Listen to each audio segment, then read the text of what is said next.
जंगल में शेर की हुक्मरानी थी। सब कुछ ठीक चल रहा था, लेकिन शेर फिर भी मुतमईन नहीं था, क्योंकि इसे ऐसा महसूस होता था कि जंगल में इसकी हुक्मरानी में कोई ना कोई कमी है, और कोई है जो इसके हक के बादशाहत में रोड़े अटकाने की कोशिश करता है। वो समझता था कि जंगल में कुछ सरकश कबाइल ऐसे भी हैं जो इसके हुक्म की बजाय आवरी को ज़रूरी नहीं समझते।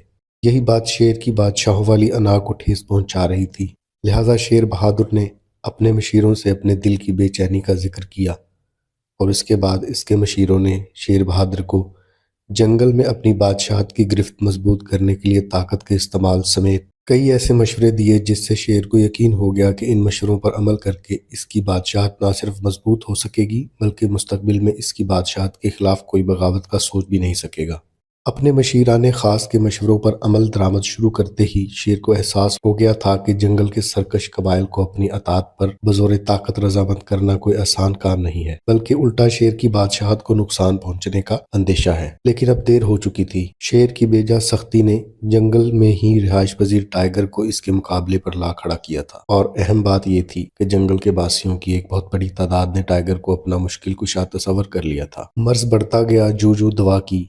शेर जंगल में अपनी बढ़ती हुई मुखालफत रोकने में कामयाब नहीं हो पा रहा था, जबकि जंगल में टाइगर की मकबूलियत हर गुजरते दिन के साथ बढ़ती जा रही थी। शेर और उसके मशीरों ने जंगल के बासियों को समझाने की बहुत कोशिश की कि टाइगर मुश्किल कुशा कैसे हो सकता है।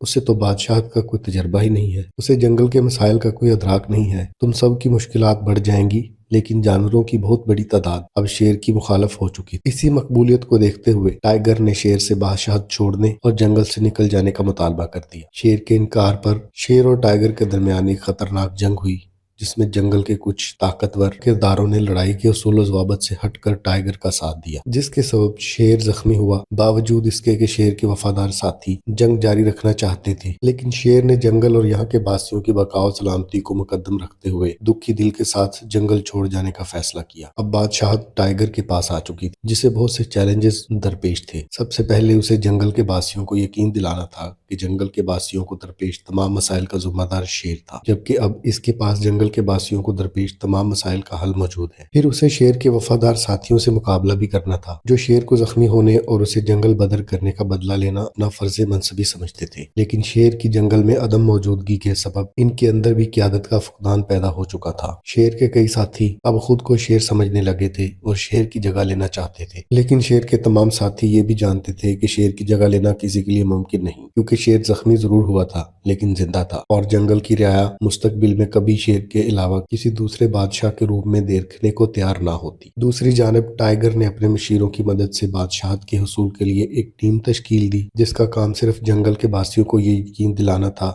कि इनके हर मसले का जिम्मेदार साबिक बादशाह यानी शेर है। जबकि एक और टीम तश्कील दी, जिसका काम जंगल के बासियों को खुराक की बासानी फराहमी को यकीनी बनाना था। जबकि भेड़िए की क़यादत में टाइगर की टीम शेर के साथियों को खत्म करने के लिए तैयार की गई, लेकिन टाइगर की तीनों टीमें अपनी नातजर्बाकारी के सबब बुरी तरह नाकाम हो चुकी थीं। सूरत हाल ये थी कि ना रियाया को खाना मिल रहा था, ना ही इनके दीगर मसाइल हल हो रहे थे। रियाया भूख से निढाल थी, खाने को कुछ नहीं था, पानी के कुएं खुश्क हो चुके थे। रियाया महसूस करने लगी थी कि शेर का दौर उनके लिए बेहतर था, लेकिन शेर अब भी जख्मी था और फौरी तौर पर वापस आने को तैयार ना था। लिहाजा जंगल की हालत अब रोज बरोज खराब हो रही है। सबका भूख के मारे बुरा हाल है। टाइगर पूरी कोशिश के बावजूद जंगल के हालात बेहतर करने से कासिर है। रियाया का दबाव रोज बरोज बढ़ता जा रहा है। शेर भी बाहर बैठकर मुनासिब वक्त का इंतजार कर रहा है। जंगल की सूरत हाल अब तेजी से तब्दीली का शिकार है, लेकिन आगे क्या होगा आने वाला वक्त ही बताएगा।